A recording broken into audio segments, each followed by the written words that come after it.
I'll use quantitative, qualitative. So I've seen Moneyball. You know what it's called, right?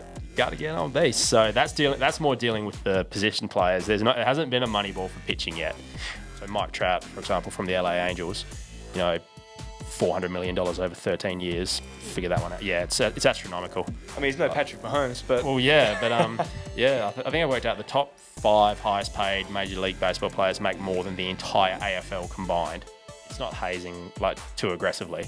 It's just you got to pay your dues. You got to earn the right not to carry that bag of bats or carry the helmet bag, etc. And that's right. And before the world goes too crazy PC, that's important because it builds something called camaraderie between players.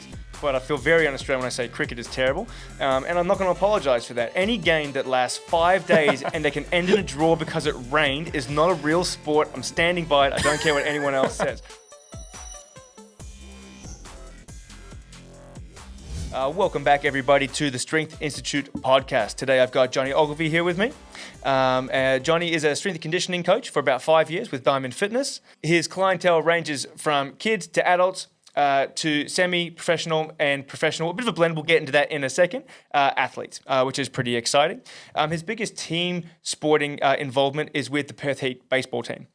So we're going to be jumping into the strength conditioning sort of behind baseball primarily in this podcast, which I'm pretty excited about. And just so you all know, I did do my research. The Perth Heat is actually the most successful ABL team out there with their 15 successful Claxton Shield retentions. The man's done his research. I've done my research there. But thanks very much, Jonny, for jumping onto the podcast with me, mate. Thanks for having me. Perfect. So, baseball.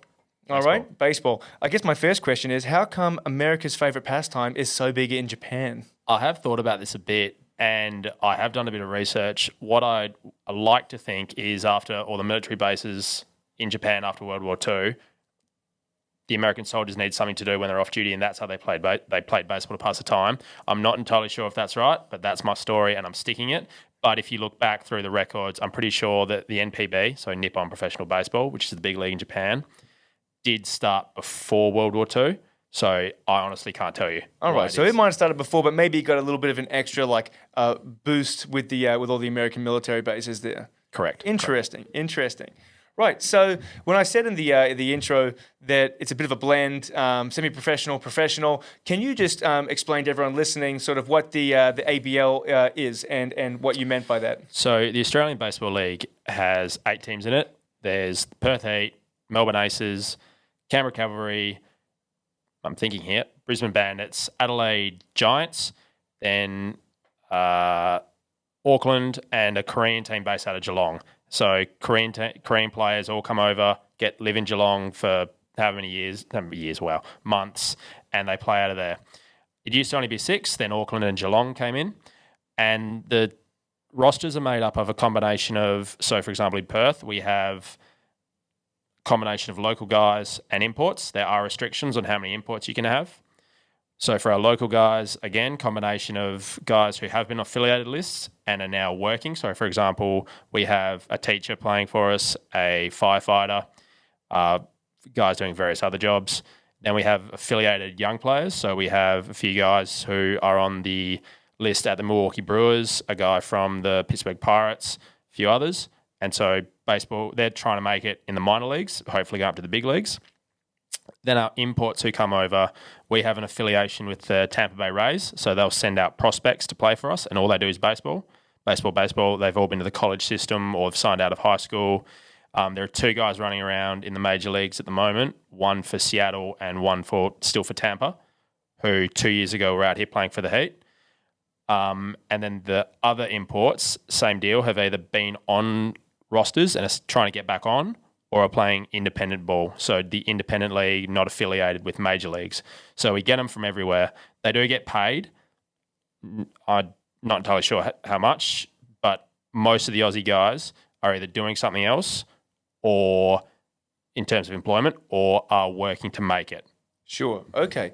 Well, that's really interesting. I didn't realize there was like these affiliated clubs you had back in the States as well. So is that the same on all the outfits over here? Not necessarily. I think this would, assuming the season goes ahead, this will be our 4th year with the Rays. some other teams have been affiliated with various other organisations. I think Adelaide used to be associated with San Diego. I want to say Melbourne was at one stage associated with Atlanta, the Atlanta Braves. But it does take a fair bit to get going, and you're also kind of at the mercy of the major league affiliate to decide who they're going to send out. So they could either send out their studs. So we've been pretty lucky over the last few years, have some pretty good imports come to us. But if they want him back at a certain time, they are absolutely in their right to say, all right, he's done, bring him back, which is a pretty serious problem if he's turned into a key part of your rotation or a key part of your lineup. Sure, right. And you're saying, so some of those guys in the US, I mean, that's, more or less their full-time gig. They've been, Correct. Scouted out of school or out of college. We want you to develop a bit more before we come back into our minor league team. Correct. So the way it would roll over in the US, you would have your high school, then collegiate baseball, I'm assuming, and then minor leagues, which feed into then your major league. So your Red Sox and, Correct, yes. and all the big teams. Okay. And so then that's interesting. And that's good, though. I mean, there's obviously going to be some athletic talent in other places, than the US. So they're putting their tentacles out and their feelers to places like Australia by, having these sort of affiliated clubs. Yeah, so all the affiliates will have scouts in various parts of the world. There are a number in Perth. There's a number will always go to the youth championships every year.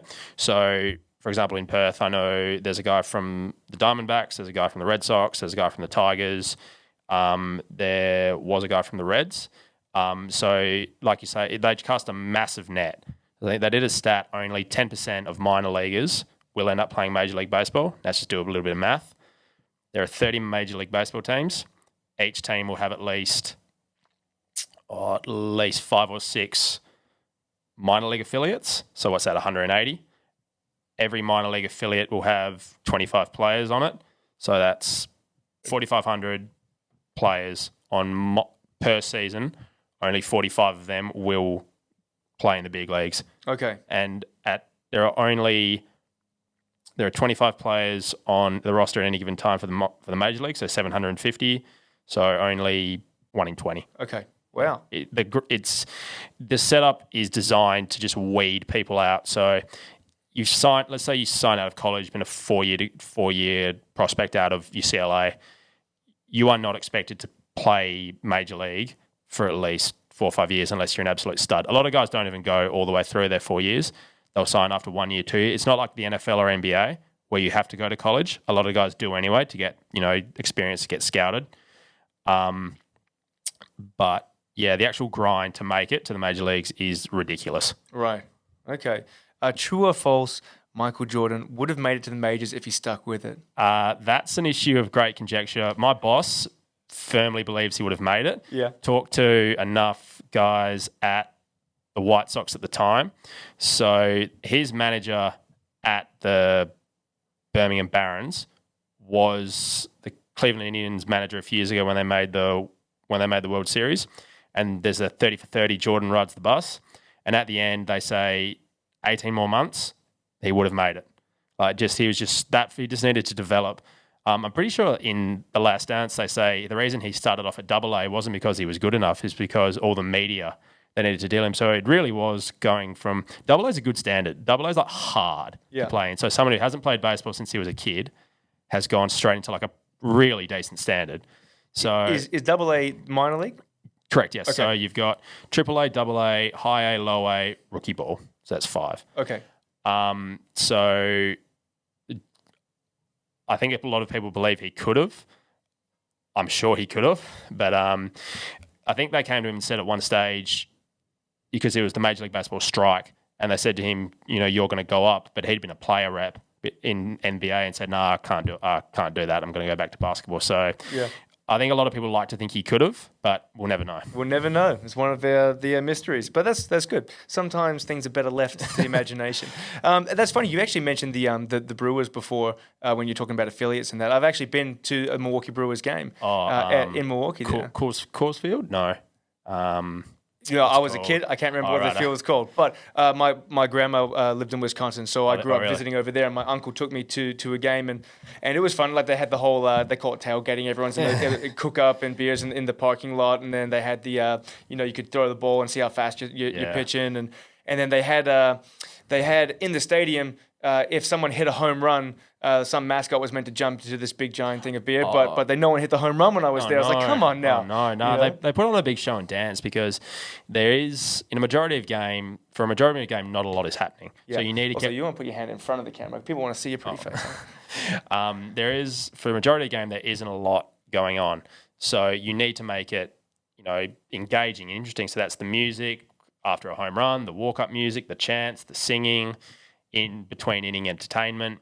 There's the game going on, but there's heaps of other stuff going on in between. So we do our best to incorporate some of that stuff down at the ballpark in Perth and some of the other games around the ABL. They do our best, but I went to a game at the Red Sox a few years ago at Fenway, and same deal, and they take it pretty seriously. So everyone has to stand for God Bless America and Sweet Caroline and the anthems before every game.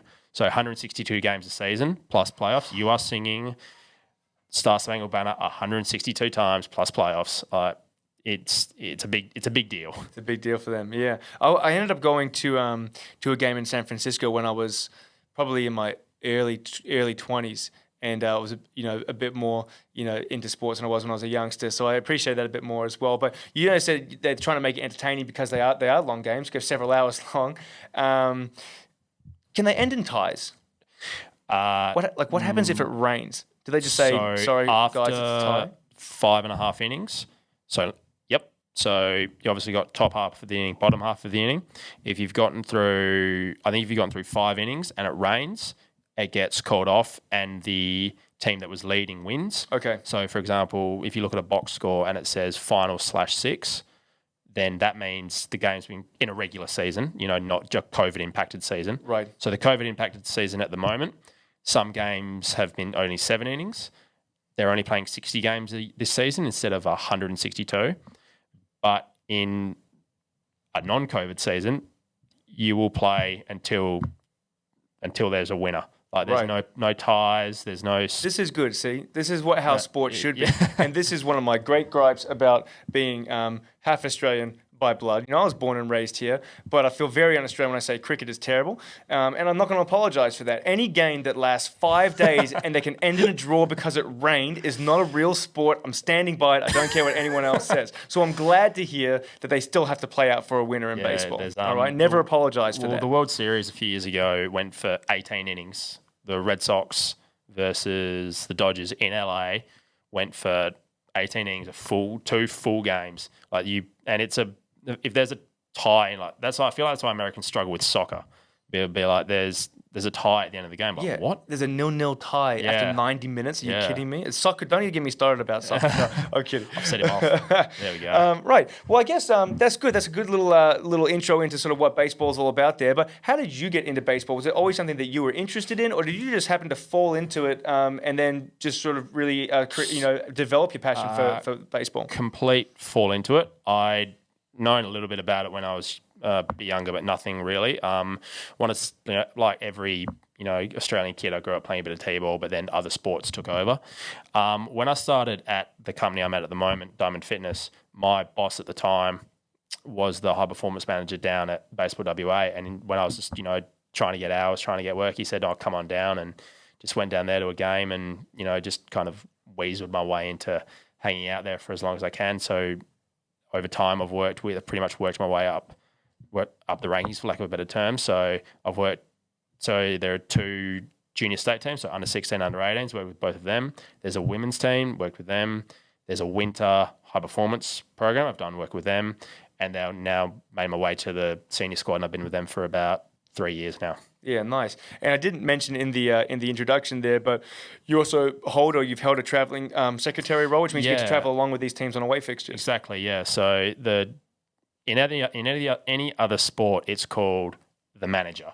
But in baseball, the manager is the head coach. So the correct term for it is executive officer. Don't ask me why. But what that entails is, let's say it's an away series. I'll get the roster from the head coach. I'll send that off to the travel agent to book our flights on Virgin. And I'll also send it off to the hotel.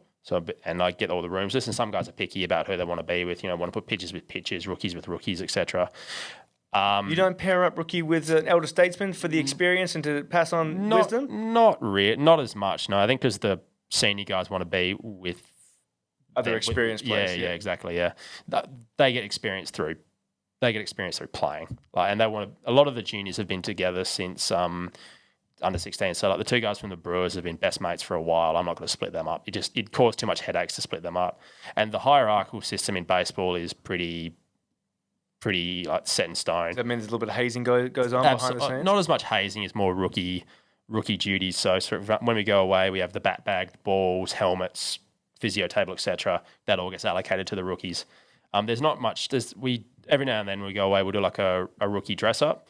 But it's not hazing like too aggressively.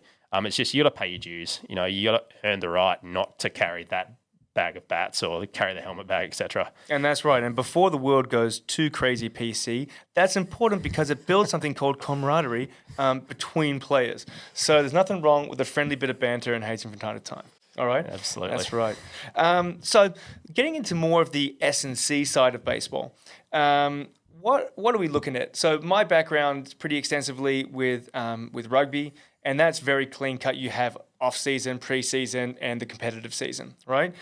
Since then, I've moved more into strength sports, strongman, powerlifting. They don't really have competitive seasons. It's just when is your competition. So you're either ramping up for a competition or you're not. And then you can choose your different training blocks, whether you're trying to get bigger. There are some hypertrophy blocks in there where you want to get stronger, strength-specific, get more power. It's very easy to sort of do. Now, I'm assuming that baseball probably falls a bit more in line with rugby where you have off-season, pre-season, competitive season, but I'm not sure. Yeah, so it's a bit split between the two. So, for example, the guys that come out to play in the ABL with the affiliated guys, this is their off season, and they've been chosen to come out here to get reps in.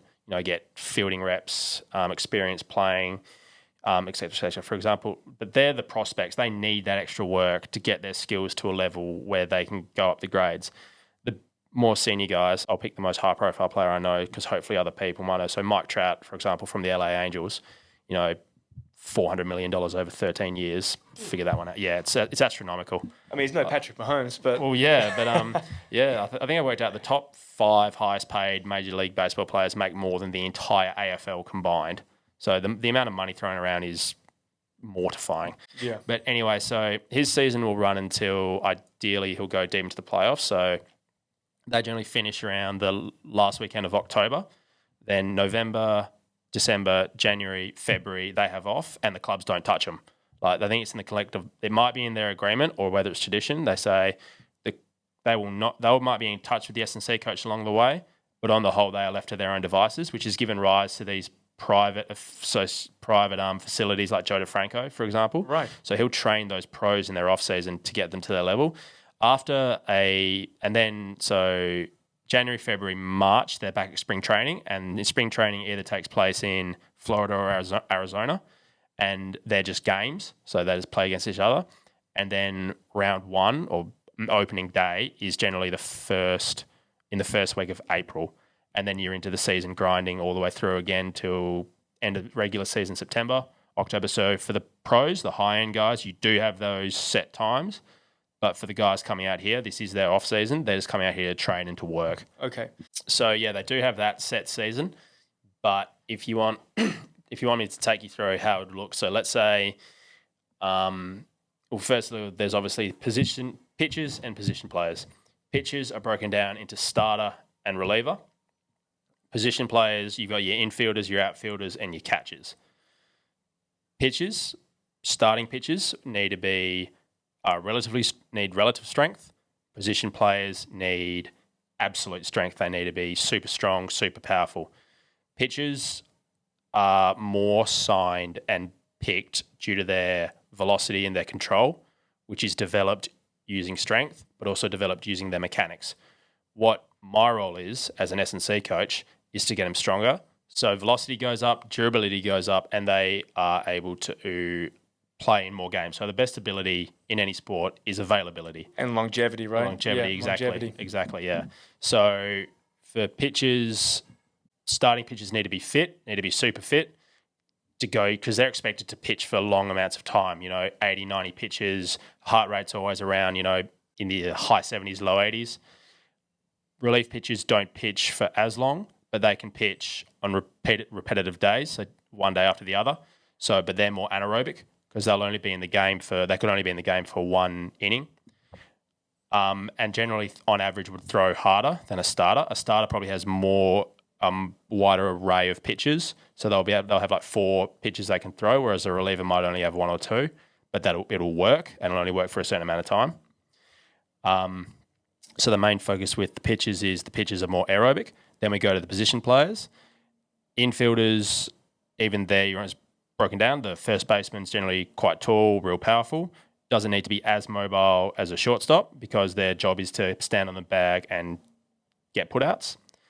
Second baseman, shortstop. Middle infielders need to be quick, powerful, agile because they need to cover more ground. Third baseman again is probably a combination of the middle infielder and the first baseman. More of a power guy. And the outfielders are generally out there because they're lefties or they're there as batsmen. Batsmen as hitters, so they're there for their hitting ability and just their ability to get reads and cover ground while they're out there. But those guys, they'd be more relied on to be catching people out in the outfield, yeah, right? So generally your fitter guys who can, with getting reads on balls and where it's going to go. And then catching is in itself a different skill, being able to call games because they're trying to show for the camera, but like doing like those ones to the pitcher. Yeah. So being able to know what to throw, being able to throw guys out who are trying to steal base.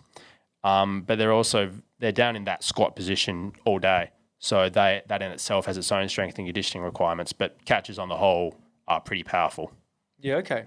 So I guess I'm pretty interested in, it's kind of tough because when you're looking at a sport like rugby or AFL or soccer, there's a huge amount of running component, but it's usually between 80 minutes and 90 minutes. Whereas baseball go for a lot longer, and there is short bursts of running, but there's a lot of standing around as well. I remember my old T-ball days from when I was a youngster too, a lot of standing around as well. Now, how do you train them to be more aerobically fit when the game might last for 3 hours or 4 hours? So how or why do we train them to be that fit? Both.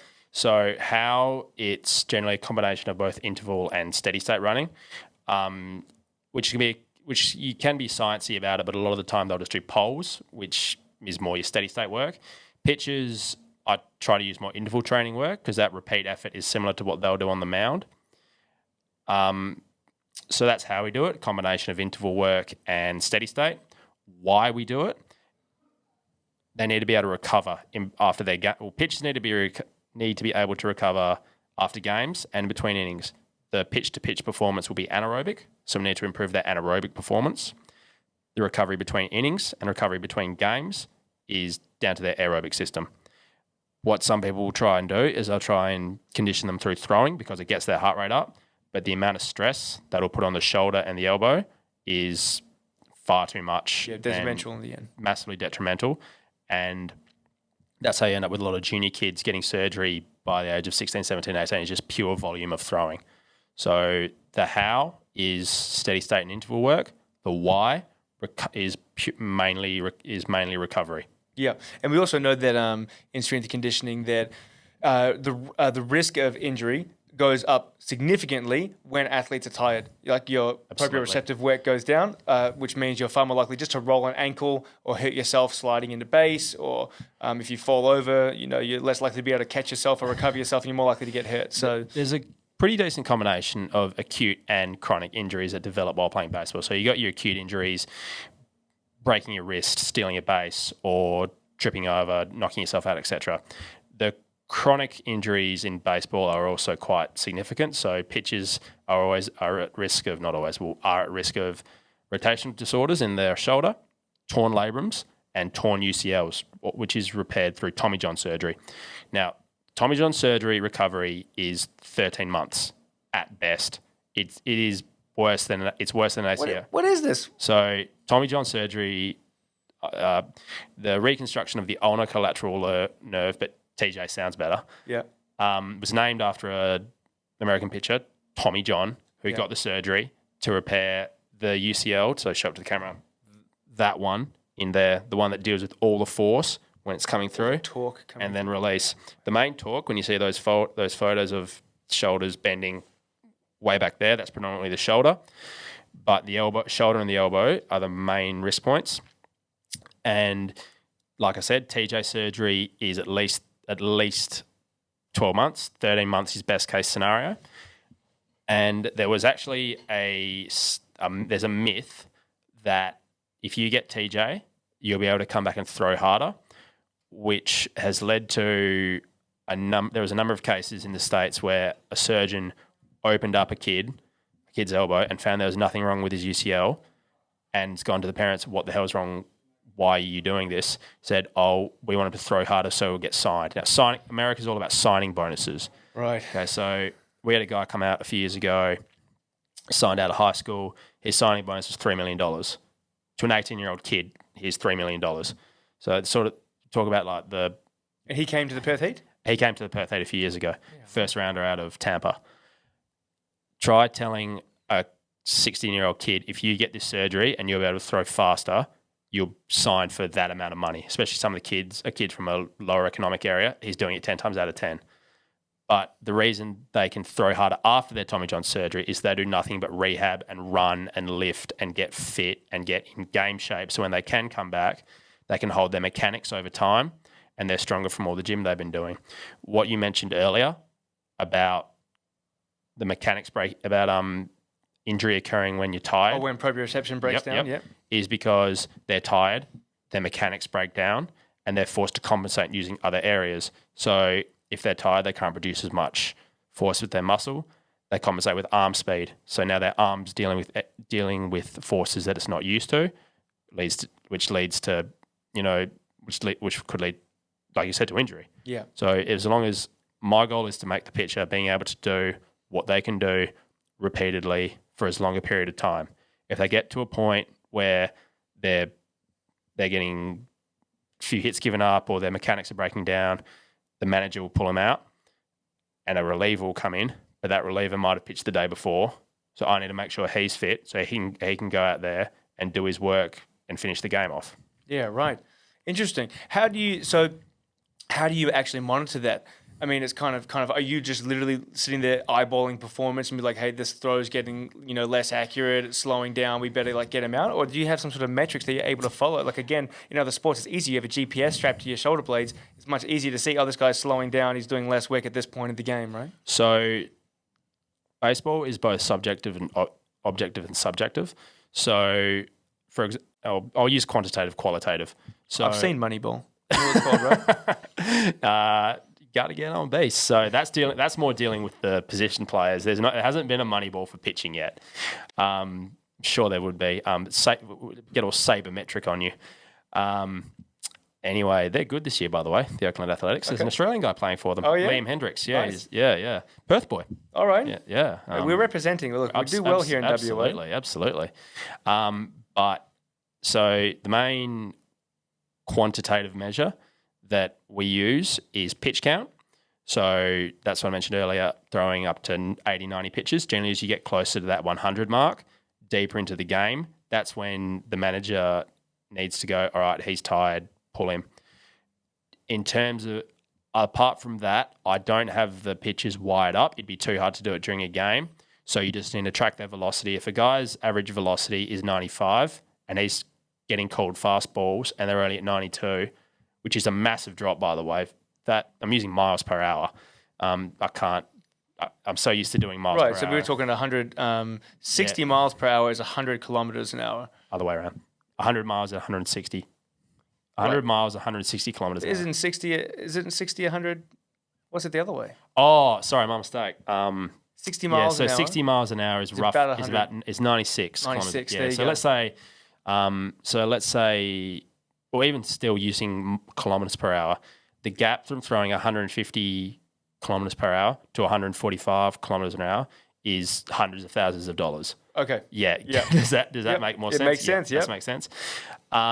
It's also a lot easier, for lack of a better term, to see. So if a guy's meant to be throwing 95, he's only throwing 92, pull him. He's done. Like, we've got a bullpen of guys who are fresh and can go. Yeah.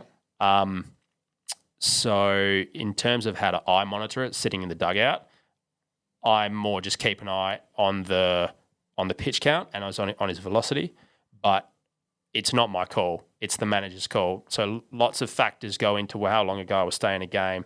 So how much he pitched when he last pitched. So ideally, if he's a starting pitcher, every team will have about 4 to 6 pitches on their starting pitches on their rotation.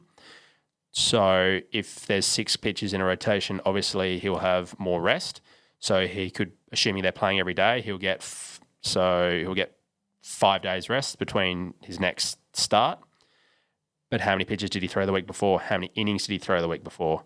Okay, so last week he gave up 10 runs in the first 3 innings. He only threw 50 pitches. We pulled him out because he wasn't having a good game. Now he's thrown 50 pitches and it's in the 6th inning. We could probably leave him out there. Other factors include fatigue, like we mentioned, dropping velocity, manager's discretion, so lefty-righty matchups, etc. Or we've got into the 6th inning, we've got our bullpen's fresh, we could bring in someone else. Contractual obligations. So, for example, we had a guy play for us this year, another Perth boy from the Philadelphia Phillies. He was on a restricted innings count and he could only pitch, I want to say he could only pitch 25 innings in his time with us. So we had to monitor how much we let him pitch. And if a guy's coming into a game fatigued, we'll say he's only going to pitch a few innings today before we drag him, or we might not even start him because he can come in as a reliever just to get his work in that way. Yeah, right. Excellent. Now, when I was going through uni, a lot of the injury prevention and rehabilitation units, I focused on rugby. And when you're looking at injury, you would break it down into sort of preventable, unpreventable. They say sort of concussion, unpreventable. Like for the most part, if you get a hit on the head, and you get concussed. Same with Absolutely. different contusions or open wounds, stuff like that. But in preventable, one of the highest rate of injury in rugby was hamstring. I know there's always a lot of knees and shoulders and stuff like that. Yes. And this is at the time. This was now back in 2013, 14. But a hamstring was a big one. Hamstring's still a hamstring. Yeah, and there was a big list basically of risk indicators. So like one, if you have weak hamstrings compared to your quads, right? If your quads are the powerhouse and your hammies are your brake pads and they can't control the engine, you're going to be more likely at a risk of a tear. It's stuff like if you had already had a hamstring injury, you're much more likely to get another hamstring injury. A whole number of things. Flexibility to the hamstrings, right? So there's a lot of sort of metrics that you can look at to see if someone's at risk.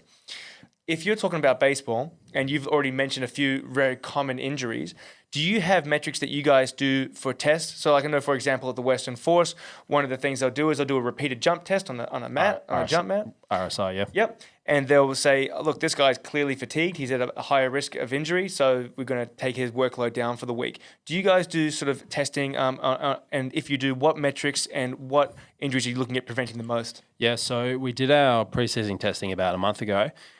This is just for the boys located in Perth.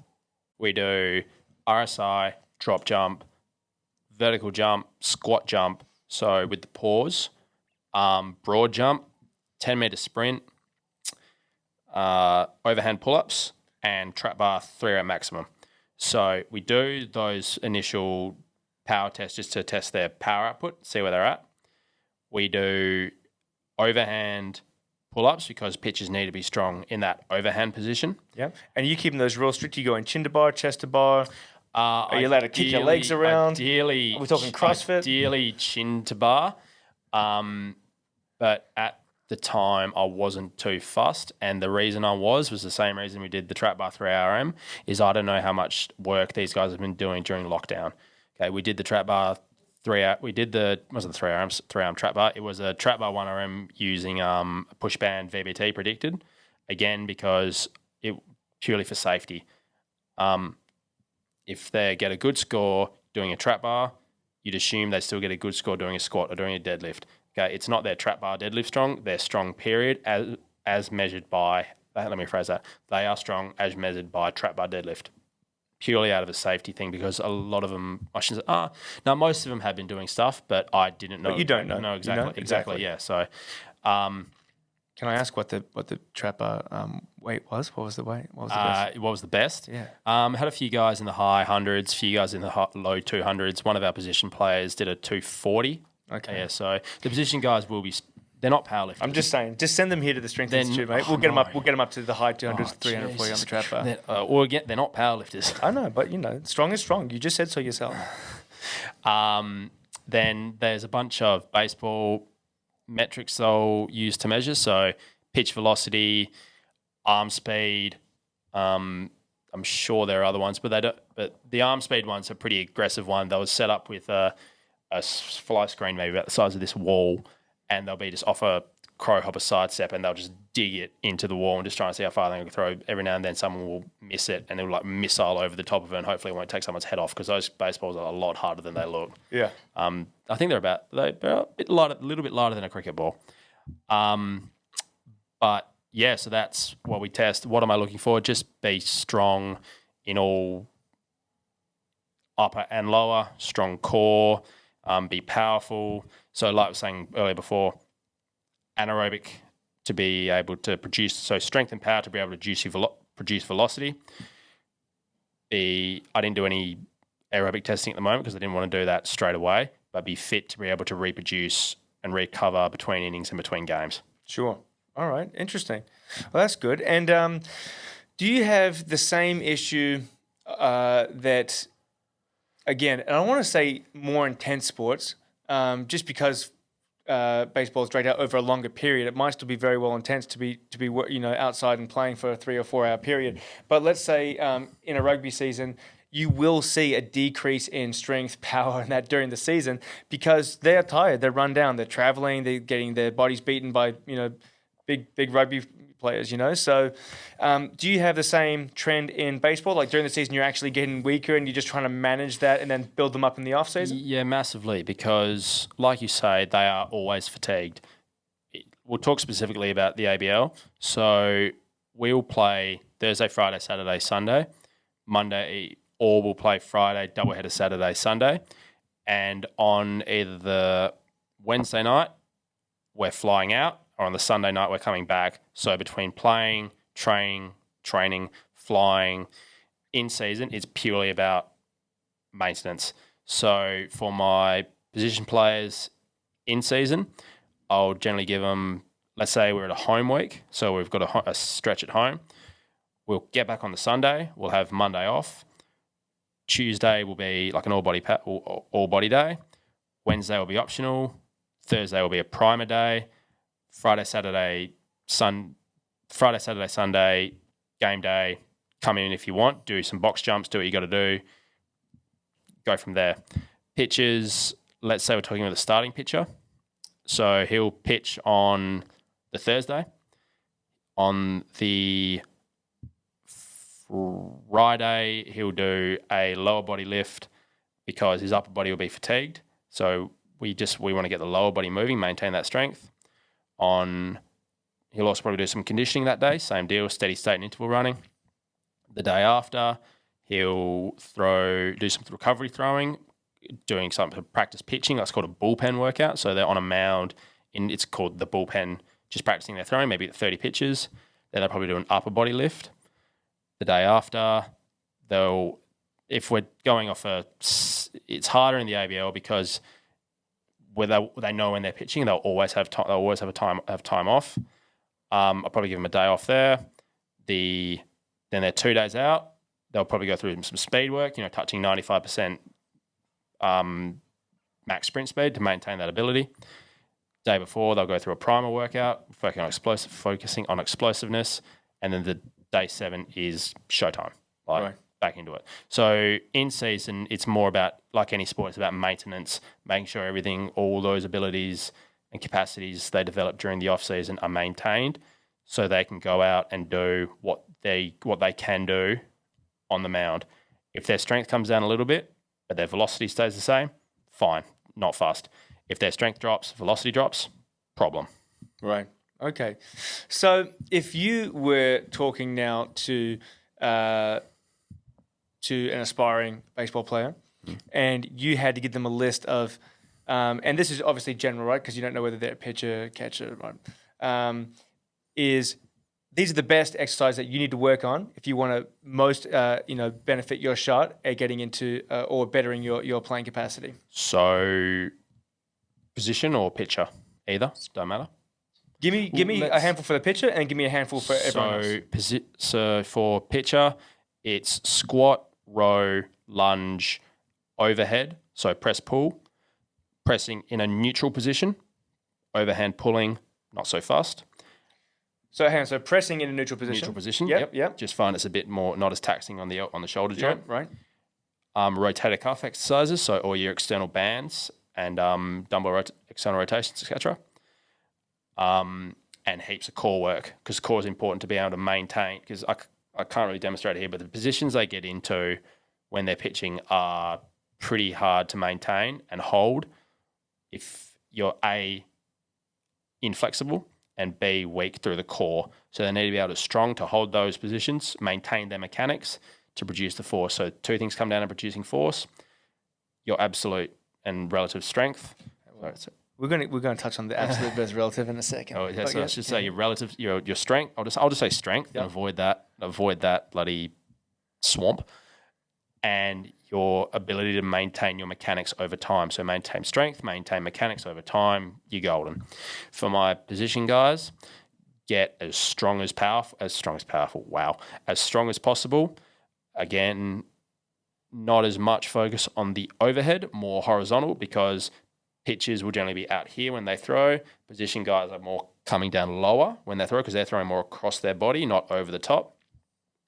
And they're in that position when they're ready, so they're already in like that. So being strong in the horizontal pressing and pulling movements, but then again strong lower body, squat, lunge, deadlift, etc. And so your lunge, you're chucking the lunge in there for what, adductor and hip flexor strength? Yeah, or sprinting as well. Yep. Sprinting, being able to, there is change of direction, driving off when you're stealing a bag.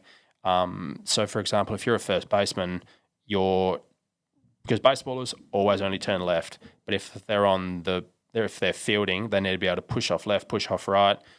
They might be left or right foot dominant for whatever reason, so we need to work out those indifferences. But just be at the junior level, it's pretty straightforward when it's just that general athletic development. But bigger strength focus for the position guys.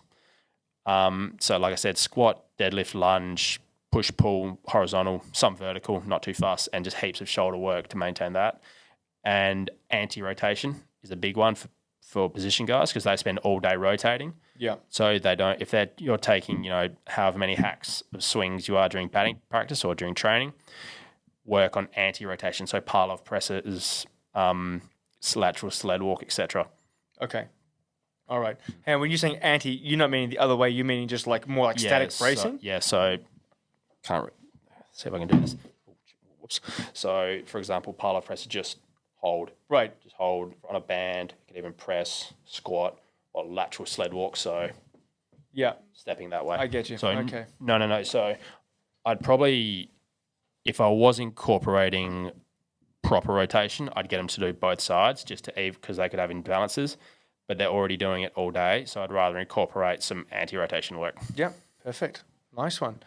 Because swing mechanics is, again, another separate issue, because the same deal. It's almost like golf. It's like they've gotten to where they have, because of their swing and their ability to hit, and they're obviously the hand-eye comes into it. But once you start playing around with a pitcher's mechanics or start playing around with a batter's swing, that's like murky waters. And because if they've gotten to where they've been because of that, and suddenly in comes some gym coach trying to change it, and that can create other issues. Right, yeah. So they can have a technique coach for that, and we'll just work on getting them as strong as possible. They will.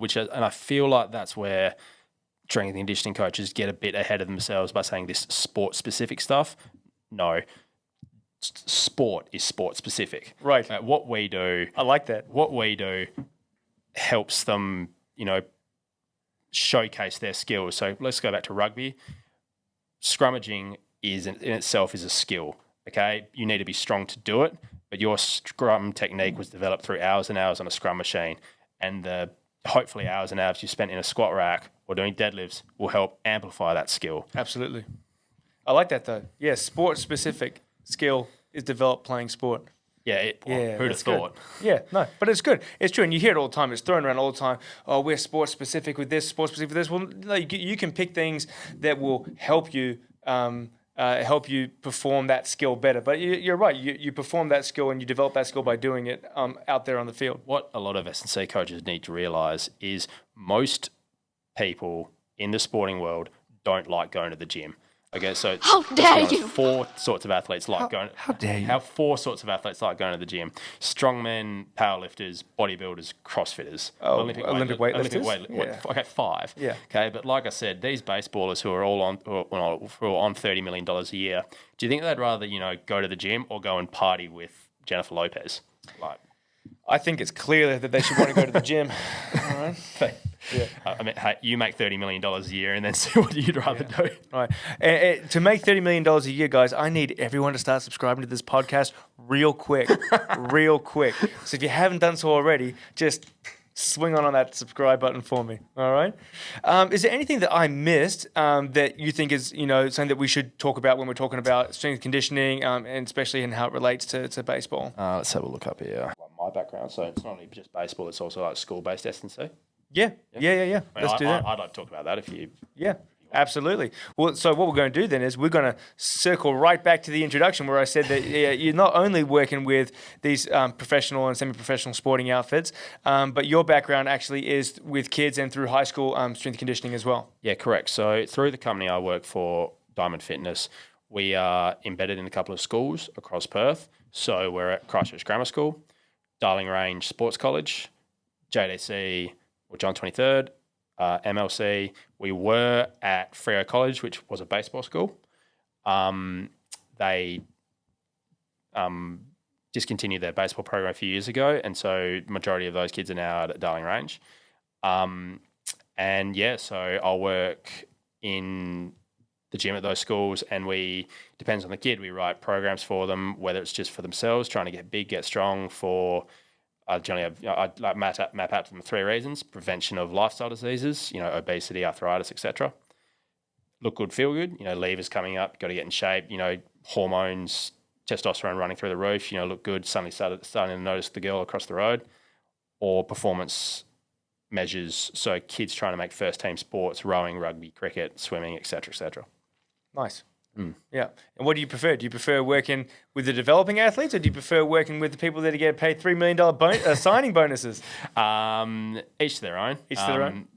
A lot of the kids are generally pretty keen to come in and get moving.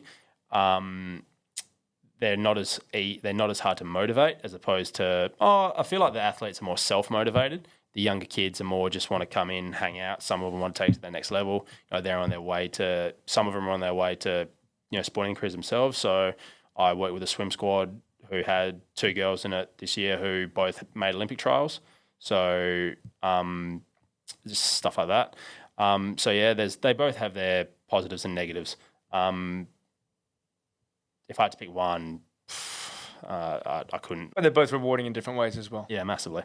All right. And to finish off, I guess, you mentioned earlier in the podcast, you said that this position needs to be really relatively strong. This position needs to be absolutely really strong and powerful. Why relative versus absolute? Surely wouldn't you just want everyone to be absolutely as strong? So I subscribe to the... And I just want to say this with a quick caveat here is that Adrian, who I do a different podcast with, the Big Flex, it's called The Big Flex. If you haven't listened, please subscribe to the YouTube channel and have a listen. And we talk about everything, but he is adamant that strength is relative. And we're actually doing a squat challenge on Christmas Day. And we're doing whoever has the biggest relative squat wins. I intend to have the biggest relative and absolute squat. Relative to your weight. Relative to your weight.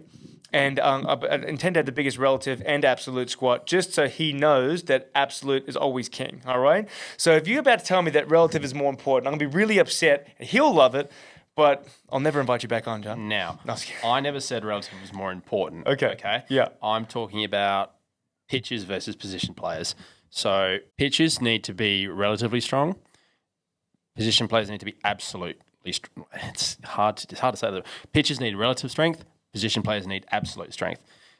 Pitchers need to be strong enough to be able to produce their force, to be able to deal with the amount of forces coming through their body, produce velocity, to throw hard to strike people out or get outs. Pitchers need to be strong enough just so they can get out there. Okay, if I can get them to the point where they can be out there every game, miss no games through injury, then job done. Position players need to be strong enough to crush balls out of the park, be as absolutely strong as powerful to when they connect, instead of being a fly out to a guy in deep center field, it's gone 60 feet over the wall.